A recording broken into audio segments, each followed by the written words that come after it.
nipa bia you are defined by your response to an issue, not or reaction to the issue. And yes, I had any severe, no. Nipa ne ye dia wa ye. Now you are very much well defined by your response to it. Obi anem eba mi kura constitution. Yes. Na constitution obi uji tum say eye niema mienu pe. De di kan e create state. And ye de to so mienu. E kire aban tumi a obecheche e de ama various arms of government. Now state aye kan obi. Obeji atum say the Montevideo Convention on the Rights and Responsibilities of States. E kire say ye ka state e hia niema enan. De di kan ye wo mu pa na say there should be a definite population. No wako government, no wako territory, no wako capacity to enter into relations with other states. But the one here kese pani a definite population because ye ma utumia nipa na udi begin so. Yes. And nipa na onona ma utumia na oka article 1+1 of the constitution or say sovereignty resides in the people of Ghana. Ye na tumi ni ye dia. Eni ye di bia ma wo say kona kodi yeso. Enti se timemu ni baako ehun fumsuo bi ana se bibi tochema ana onti bibi ase na obusawa na ese wode ahobrase eyi ano enya ateni so for Goldbod so see you your friend no yera Sammy Gyamfi abotre wate edieni accountability is an incidence of holding a public office into wo the NSF and said nipa no kura busa question na you very much damn enhu hia se wodi natem ateni enye part of our orientation as Ghanaian people. Yeah, person me am friend that hine ni di atem sa o. Onya botre o kina bi wo ho. Ene ye o praise him o kina ne atwe receipt.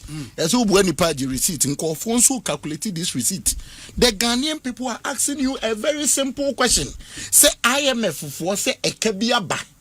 Be kirem enye wa so ya. As simple as that, IMF aye kan mini adwa Christi a wote akuase oni ma IMF yet in 1944 no on the 20th day of September 1957 about 6 months after seeing independence and a Ghana by mum penifo aso aye ade koka IMF me ma me anka so mumfa yenko IMF but yenya to abama aban ne dia aban ne bedi djuma. Successive government from NPP, NDC, Obia wedi aban su bia no any aba IMF edikasubum. In fact, NPP ajebesia wo ho, NDC ajebesia wo ho. And na me ne wo kasa ikura ye exit IMF program no. Ya dnya ne ntie se NDC for kura ne o masan asan another agreement say a friend policy coordination instrument a mo say IMF wo no mfom mranti o mo technical expertise mra nyemfa mu o man. Enti say IMF ko na da bia wo kokoje besia wo no a wo gidie wo mu IMF mo nte dome omonte pokuase omonte ye friend say kokomlemre ha no wo so a wo krata nyina de koma no America ho e ma ne hwehwem no say wo de ka ana wa boka. As simple as that. You tell us that, oh, ebia, enemy kratem, we mu kratem, boko. Yes, power corrupt. And absolute power corrupt, absolutely. Ye Sammy Gyamfi, yes, reburu. Nya botre wate. Ne abena se asare nya wa fe. No bie wa no wa kansem se poor woman. Di ma me natem. Aden. Se ma me ne boni ane se yes ka ba wakabi. Afenyo ma ken kra de wakoro no say poto. Poto. What is happening in this country? Enti emusa sembio ye hu ade ne emusa obi hwe Bank of Ghana suesika osese wu busa no ne kwan so nowhere to address the issue. Well reading report ne bo obi din ade no no e na wo dane ade na ba no na me ka kire o say even when the person has granted cross we busa a mistaken question una wo som yen ye de etumi ama. What prevents you say boko say abusuan for the okay enye no kore esi book we so aju di ni panate manza entity e ben no that ni hey obi minye sure say na wote ye say obi ba ascribe say wo no obi di obusa the question aju wadi watemanza no wayi wa no how much more wo aye de ye to etua woka ye boni aya ye wo wiase ne say ye de ye to etua woka ne ma otumi no wasom no aju di atem and so no respond to issues. Who brought this kind of orientation in this country? Ada money by na esi. Problem na any Bank of Ghana tam $11.7 billion at the amount. Sefakoto good. That is an established fact. Wo kasa mu nyina wo so wakoto awie wo buy no. Wo de $10 billion and abakruma. And yes the Ashanti Media. Meaning there is an excess of $1.7 billion loss Se Bank of Ghana and terms kanemawa, certainly it will sit on the account. Nobody is disputing that. But the description on the IMF report it say so if somebody refers to you tell us that description is not no, the way you put it. No, please. The IMF categorized Niomede loss number. That's Goldbod's activities is it not part? What it states, David. What it states is service charge and assay fees paid to Goldbod. And Goldbod's argument has been said that cannot be a component of the laws because in the agreement PMMC now Goldbod ebeye agent no e wom se auto gold ne bremia I'll pay you a service charge. And why do you put that as a component of a loss on Bank of Ghana way and then mention say Goldbod ETS can man? That has been the argument. Whichever be the case. Sikano ya tebiri edi amount. Wodi akodi djuma. E kaba whether it sits on your account or not, it is incumbent on you to explain to us. To explain. As simple as that. You don't insult. But Obi $1.7 billion. And you convert it to Ghana cedis, 22 billion Ghana cedis. We say, Sikase no we here now they establish a bank. We have 400 million. Divide 400 million Ghana cedis by 22 billion Ghana cedis. You can establish 55 banks with it. 55. Bank maku adionum 55 baako kra ye maame vice president ko se ho bo te ho penten kwa wayera manager jona omu de hin no women development what dey obi fa wa fidie ekosi krom fa common kasim dwom na mbo ochena e busa se na man bu afu. So when this loss is there, in fact ask yourself obi wona eye wo company and you bought this hooping eka we aba, ask yourself say wouldn't you even ask questions to reduce it or even stop the said business? Sure. You do that. Sure. But does it amount saying so didn't part them? But someone said does it even warrant so we didn't part them? And you see the conversation about any Goldbod a books so a way books so into the antikamai. A kaba. Into me and can want them. I will say a come. Into yes, diatem. Dabi. What is happening? This is a car, calculation. You get 55, establish 55 banks. Ask yourself, establish 55 banks. When him se press for Benjuma, when him se press for them. And these food soldiers run out, Omunya a Jumano. These people are even well open. Make them see MPP before they say come the opposition. When call for Nanka say good for one comedy. If you establish these banks, you can employ them. Yeah. So why do we do this to ourselves? The real issue is say a Bank of Ghana that on $1.7 billion. We must pay for this eka. Now when bit ya Ghana for any bit ya. In fact, as I'm working the Oko Kebi Krana we penny create some our patch. And Neil and Tivanda I look at it and I read the letter no. I was Sunday patch also on one correct Sammy Gyamfi or some patch on I look at it with pity. You know why? A bedu baby so Ras Sammy Gyamfi and Yabotra. One way obepi obeyo hene sebe bibi taneti enya eya de bone nso di kuro mo bia be suru so be ka kire no nya botre. He may be very intelligent. Obi foresee Neil Anteno part. And obi asem we what be da. Say Neil Anteno nkasa nya botre akotena city say abrantie ye me boy. In fact, I think about August 2018 or chair the campaign. No campaign or the national communication me na me chair. What kasem me feel say in fact that's all feel we diatem. I tell you say this way you can communicate better. In time apologizing on your behalf. Ya kwada sorry ya Neil Anteno Jonah asa actual letter say asem no kind of na wo bi ade we situ adwum so. Nkasa asem no kind of. Also ofa ho chew po. Ofa ho pa ho chew. Na wo pa ho chew anya bo na bo. I said be on no akoda ye no. Obi ye will be a friend reasonable man test. Yes. Kona koda na hwe video na Neil Anteno. O kan na asem ni wie se obi adi atem wagina public platform na o ka kire ne se asem na oni afenyo marking enya adwen a kan hu se enya afenyo marking nko a e na wona na e kasa. In fact oni Ghana fo nyina in fact enya wona Ghana fo mpo oni efutufo mpo pe na e kasa woni efutufo population consider nti o kasa no anka ne yie me pacho on your behalf na Ghana mu anya yentete ne se adibuo be ya adwuma na nipa no a few minutes later was am betro krata aba bonten say chew pa na me pa en me sa pa ho chew mumi anya abotre o na mmere Yenin kaso. 2 means so sa. And then ye train kofwa asrama. Nkofwa nam eko yoko ebayo. Or chinebi the time the tables may 10. Ebi a would etenia obetun sit no be action now or 2 form. Yenya butre. Aaron entry bebenafen alampan. Obi. Me tan asem maintain nipa. Na ye wasem and you no kre. Mbacho IMF report no. Yes. A chere en say sika bi ayira ayehu anameboa. Yes, losses be and sure. Say castle losses yehu asa ke enye loss. Anamboa. You know great. Say yehu dia Kenya loss. Ayira system. Ayira. Because I see a pie be hunti and a chire boa. Boy is right. And to say a penny yehu dia, like I say ni ho. Sure. And that is established. Say sikabi. Ewo Jumedia or Bank of Ghana AD. I fad the beam. A fat good tone and a tone. Until Tokano way. Akasakasa native anyway. A buffono way. Casentria we catch we not we catch only free. And you guys a pass it. Ye individuals he been a work company. And I Ghana yodia. Yes. Any na sika we free ho a wunhua. A normal. Yemfa say normal because of obi hunti a normal. Men can answer. But so at the end of the demonstration in 2024, NDC for copy Bank of Ghana. Area. And son is 60 billion loss be another Bank of Ghana in Cities. Yes, 60 billion cities sure. 1.7 billion. And I don't copy ho.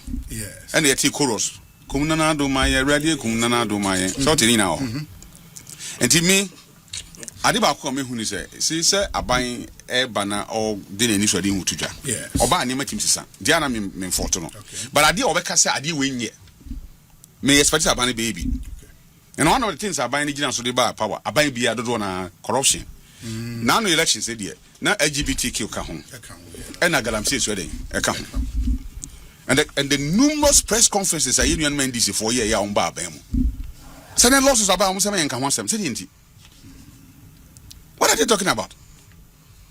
I can want some saying. David explanations, no, because me say Kofobi Craig Canabontin will be percent. Yeah, oil and Samuna, one tina man, some more costing ye. That's what they say. Is it established that there's a losses and I said losses again? They all kinds of in Samonintin year 2 ding. In the Nipa wedding Samoneno, Bonidin, Obi a loss, no. And nam a one demon bonidin men fan show before number Joe. You are more canon. You see, Asama IMF kind almost sikana ye de koto kusi. Ana de koto bayre. Ana de koto banchi. Ana de koto body. Ana menken ye de fufu. Ana fufu na dia chi so na say. Ana de ba dia. Ya de ba sama. You go that same. So me e just been tia sama na say. E bia abrante no. Ni nchechemu na so odi better den odi betuja. So me na wo kan fa me ho a me de madwuma maye se ni na madwuma nan maye akwakodru. Enti me ho fi coffee asem bia den enim. Na se sanchemu no de aba. Dem ka bi say commentary na e wa chire na ase akwai between afenyo market and Sammy Gyamfi no e free. Okay. Ghana for the yesika ira na ye yesika o. Thank you. Ghana for yesika na ira na ye yesika. Me nua Sammy kan bibi say omo de niam atutu akwam say by 2028. Ye ka 2026 asem. Na ka biye ni ho. We are talking about 2028. We are talking about 1 year, a calendar year. A juma ye yesika. Now I have also heard say so my rekin a profit ni. Oh my juma ya nyam faso a de abokada. A juma ya nyam faso. Unya faso juma we na aboka. Because a juma na we na ho na unya faso. Ti boka we na unya faso. What be that? Debbie, auto phones we back 10. Good. Yes. Auto we are 1,000 Ghana. Okay. We invest you can say 1,700 Ghana. Yes. And now invest I can say 2,000 Ghana. And now to we 1,700 Ghana. Into our cap 300 cities. Into we now 1,700 for so. I don't know if you are painting the actual picture because Goldbod as an agent, revenue that accrues to Goldbod, fees and charges of Muji Free Bank of Ghana. For the job they do for the Bank of Ghana. Into a moment revenue, on their end, and also our revenue now, or on the expenditure every more, the remaining or non profit. It doesn't mean, say, Bank of Ghana or your principal ain't me mocha. You understand? Mama confusing you, man. Say no. You have a different. Marco bank, Marco commercial bank, Akwaje Bosia. Semi de kwa juma. Me koye juma na me ye no.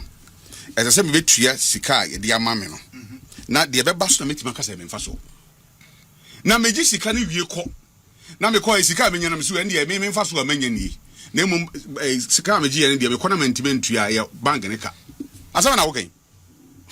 Maybe so say no, it's a simple thing. Simple thing. Very simple. My budget 10,000 Ghana or somebody kwa juma. Yes.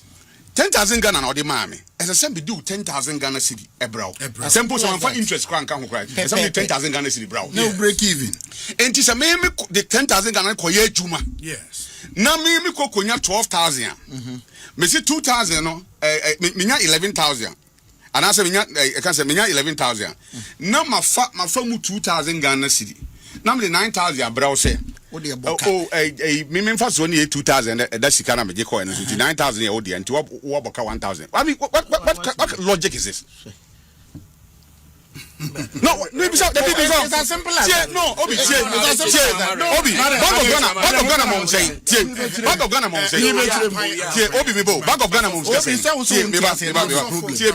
Obi, Bank of Ghana mom is discussing 11.7 billion. And this dollars.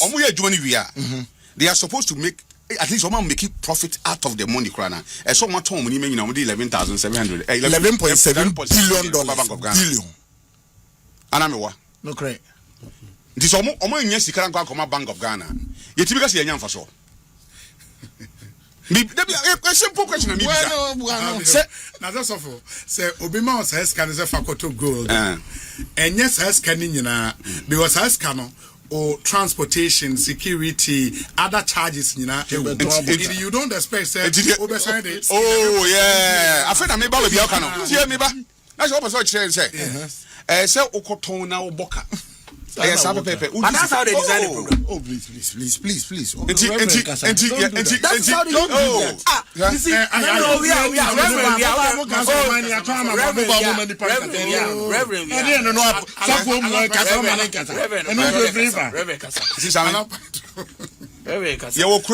gold for oil purchase. Yaboka 400 million. Sure. Because a sound, yet a sound okruma. A dear bent, and you say cotton gold. Your cotton gold, I did copper oil about near Boca 400 million. And I want to be as anti-Kumana. Oh, the woman cannot cram say it here. And found in the pair fan, no cray back up. Yan Tibi Okram says 400 million can I abon a yamuso. Nanny can see a top gold, a cotton boca. And I want to be. Sammy can say more. So, please, if 400 million.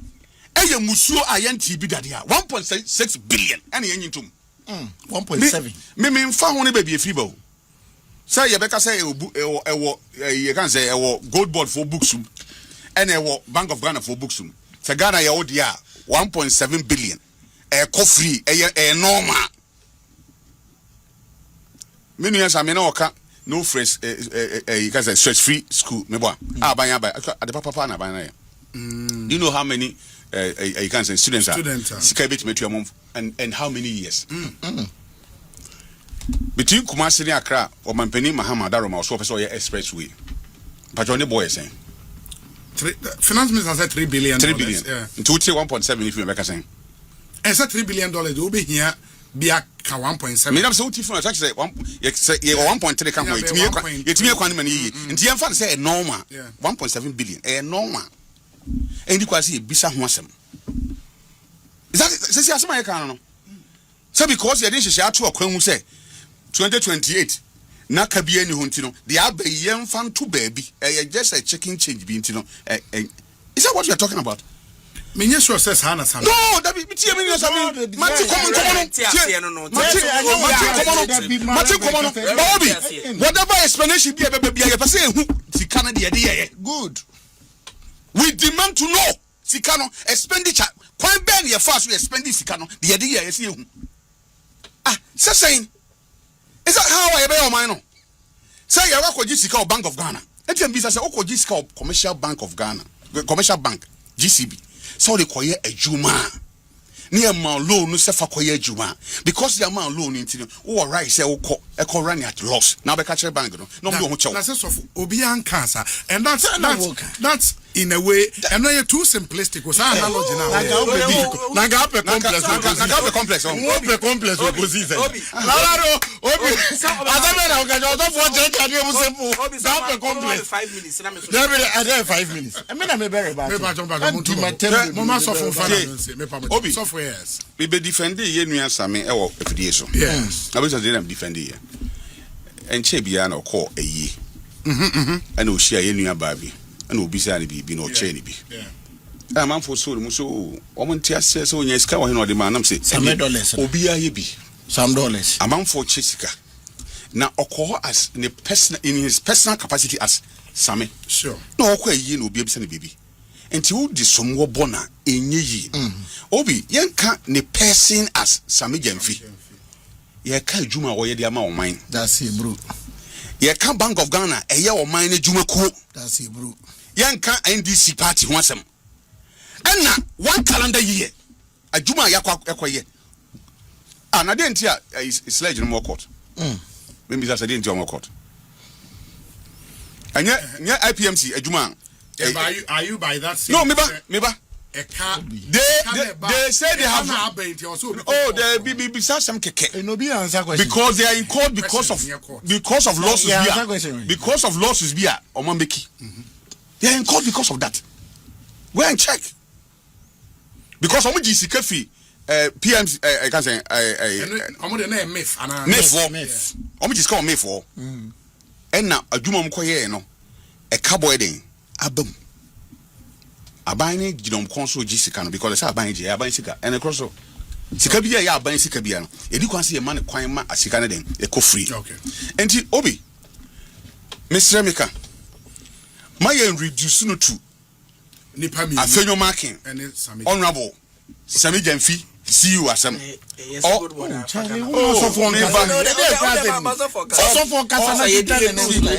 Bank of Ghana asem the say no as o man yeti ase ne say sesi aye ka say na sabi ye ko IMF kra kopɛ bosia Obi ayi no de mai the last time Yewura Mahama first time our IMF ye man $900 million.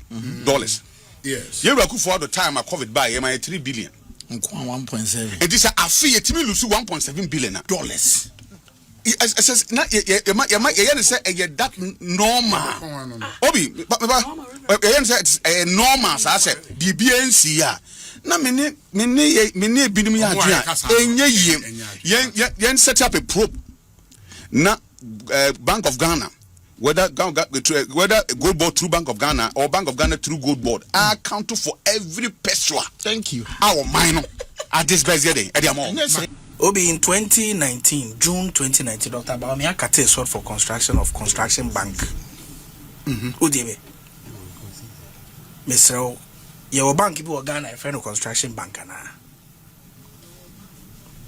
And your point is the point I'm making is that so when you see DC Bank in a money for there. And a cabi or have my oh, the man to do kind of some goes to the Ekate source will be construction. I can't go for that construction bank. Obi, and then a construction bank. I don't make a sign. Mean to me, I saw Casami. Baucasam Lamante, as a Baucasa, men, never be what he had the dog. And to say a day. A car by a bona yes, analysis of sa canona. Sa canotimisi banker, and can then because on committee bank debris, including the construction banker that about Miyako Kate also busy, and the construction bank number one, Obi, it is a matter of record. Say the government of President John Dramani Mahama, the finance ministry. Allocated 400 million Ghana cedis in an escrow account of Bank of Ghana for the establishment of the Women Development Bank. say escrow account. Allocation, yeah, your modern allocation. This Sikana Google up to a finance ministry in my associate. Since Escano Bank of Ghana, at least President Mama Shebo. So we create a seed fund for the establishment. More trying to get. So say bank there definitely has to go to the process. I will see a seed dying, I will see any wheels. So it's been done. It is I will say at the Adama, if we be baby no munya bank Sikano Muswa. It is up to you. Mama Kasa. My obi sana obe moderate program. No be mami for be the 24 days. Mami for mami kasa. Amanfo be breathe here when you time on for Buoma platform. But mami for be the way they sign. Ye dina men kasa. Maza mami kasa. I want to be ready. My kasa. Yeah, ready. They want to be ready. Obi. It is a fact that President Mama has delivered on that promise. Okay.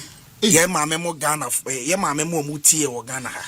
Any government has demonstrated commitment as a bank no bede. Obi see you go so. Yeah, for 1 year see bank. It's in about 3.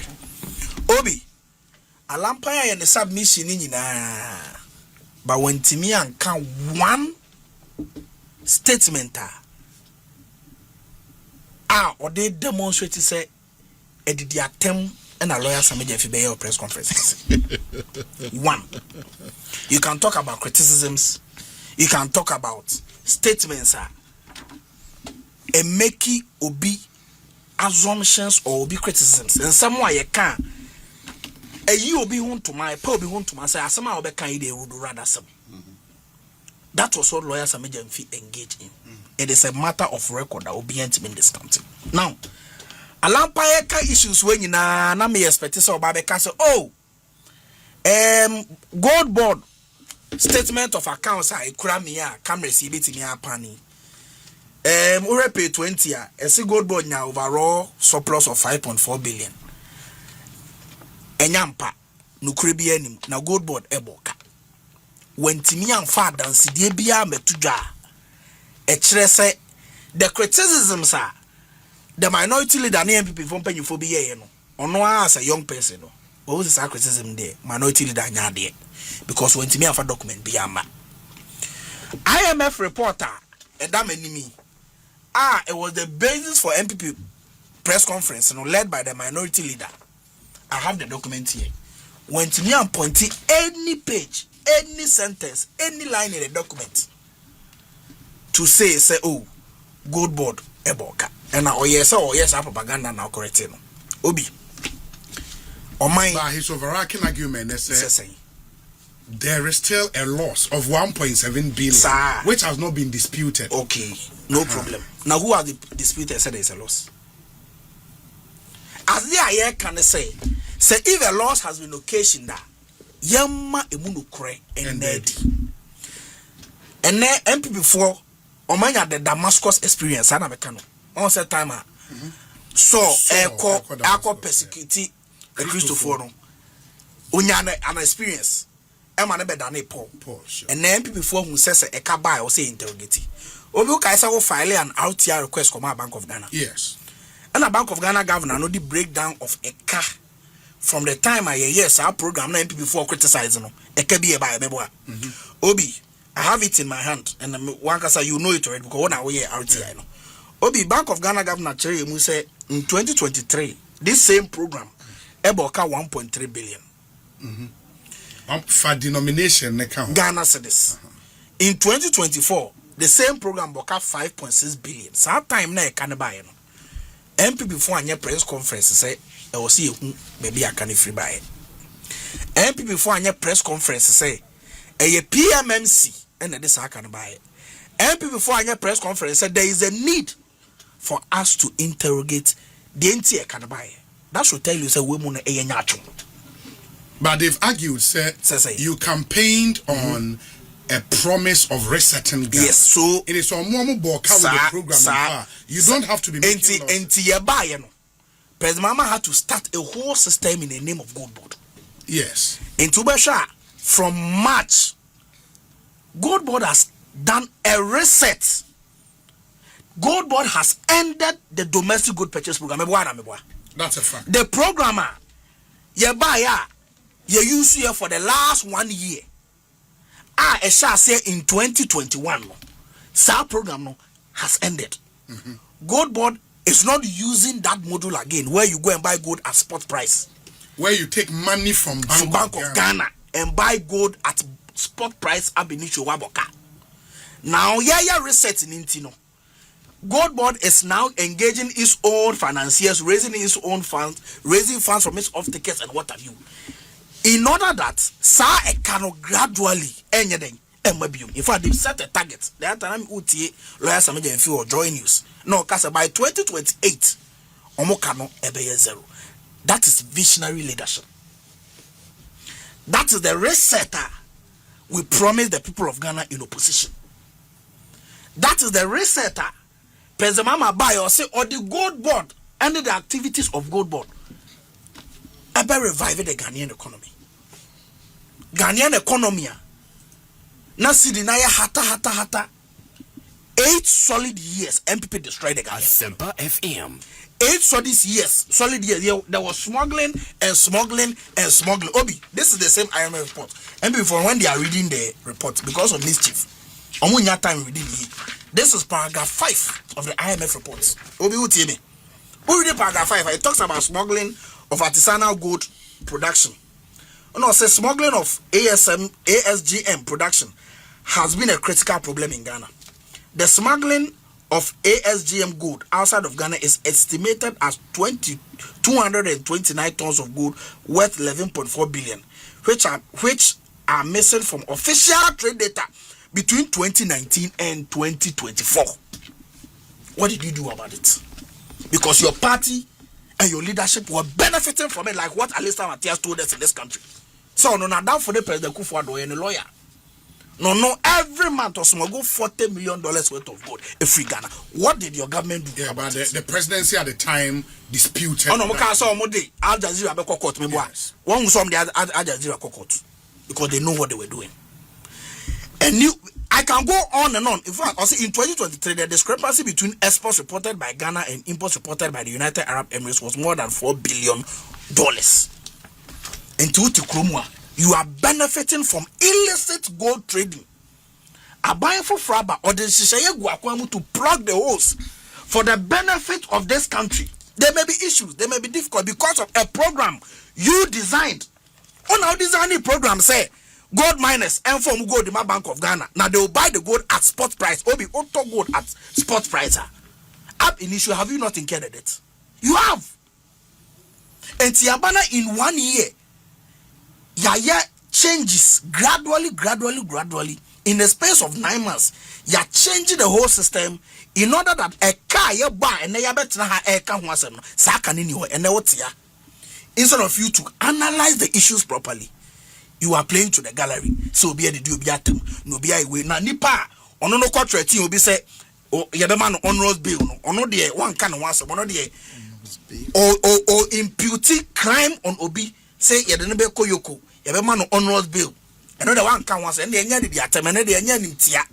But Obia or exposing the ridiculousness of Obi argument. Sasa asemwe a barefaced lie. You have no respect for documents. You have no respect for data. You are deliberately peddling lies. Sani panade why I am far ubuni ni diema Ghana for kakra. The Ghanaian politics enya atro. So what kind of documents na no kure woman? Fabetuja. Obi. On say Okoretino. He wanted to talk about Goldbod involvement in Tineka. But meanwhile, the report says that before Goldbod came, Bank of Ghana under the domestic good purchase program was engaging PMMC. Mm-hmm. They were engaging Red Sapphire. Yes. The arrangement establishing the gold purchase agreement between PMMC and Red Sapphire and Bank of Ghana. It is there. It was there. It was signed in September 2023. So Bank of Ghana will pay a service fee of 0.5% to PMMC. Obi Mebwa. Yes. Bank of Ghana will pay 0.25% in asset fees to PMMC. Yes. And see under MPP, Bank of Ghana to has 0.5%. Bank of Ghana to has 0.25%. And all the yeah. But and then this, the Bank of Ghana to has a percentage is in my good body. Yeah, I know the yet because I'm not feeling any more hurry. A quarter the budget. Nyanya trade obi on fan unkudi. Ada be before modu some ye ni person obi. But obi at the end of the day, Ghana for will be the best judge. So program be obey no its costs. Yes. Why? Say ye tuya nkwala school fees okromwa under free SHS program. Say the be ye manu benya dache papa bi. President Mama ba ye no fee stress. Say what tuya first year for fees. Say the be ya anwotra e de nkwala bebre emom nko school no obey ye free no. Nti no nti President Mama bo manika. Nti no nti efa President Mama nko yoko. Nyenkochiri ntum na yefa president Kufuor nko yoko nyenkochiri ntum because tu ankofo fees there be. But at the end of the day no the Ghana for hwehwe ne say President Mama ba ban mu ne promise to the people of Ghana so obe stabilize the Ghanaian cedi obe year 16 cedis no obeto ye no to 10.5 10.8 10.11 no. Has President Mama delivered on it or not? Obi maybe so has he not delivered on it? He has. Okasa obe increase the Ghanaian foreign reserves. Yes. In a space of 1 year, you're moving from 8.9 billion to over 13.8 at the end of 2025. You're stabilizing the Ghanaian city. Bondholders, we are clearing all of them. And on Ghana for Obi, it is a program, which a program started in 2021 under your watch, 1 year press conference, one. And then the same program, because of how it has been scaled up according to the IMF documents. Say Kaba. Let us be candid about it. No, it is not because Obia Mwajuma. It is not because Bank of Ghana pay you for incompetent, but it is how the program was designed. In Tianunti, Goldbod in the last 1 year, I modification or my changes. Say gradually economy. They are using a new system to actually trade their goods. Say they are Ghana for Benyam Faso. Now I feel because of say Juma dia akosono Ghana for Benyam Faso. Ghana for be who say MPP for more number. Na de deni kasa bebre omo ye say omo ye economic desire Dr. Baumia de ne in lectures or count bebre say Ghana for say MPP for no money. But in 1 year NDC has been able to do what the MPP couldn't do in the 8 years under the leadership of lawyer Sammy Dr. Atoforsen, Bank of Ghana and for Dr. Siama and President John Dramani Mahama. It must be on record. So we have been able to do that. That is the most important thing. But while you praise your administration, some would argue, say, the loss in Swanda Mono has almost quadrupled from the last loss. In fact, Bank of Ghana phone, in fact, IMF phone, Nankasa say it is because of how the program has been scaled up. Yes, scale up. As in the quantities are much. Yes, definitely. Volumes now. Definitely. Akosro, baby. And because of that, no. Yenya some operational losses. Which operational losses? Bank of Ghana and SIP and Goldbod and Keke, they have made changes. Obi. Sammy, I think you've made the changes are Goldbod are here. Yes. As far as this trading is concerned. Yes. And the lawyer Sammy Gyamfi Goldbod and pay for by the end of 2028, will be a thing of the past. We should be commending Goldbod and lawyer Sammy for this initiative.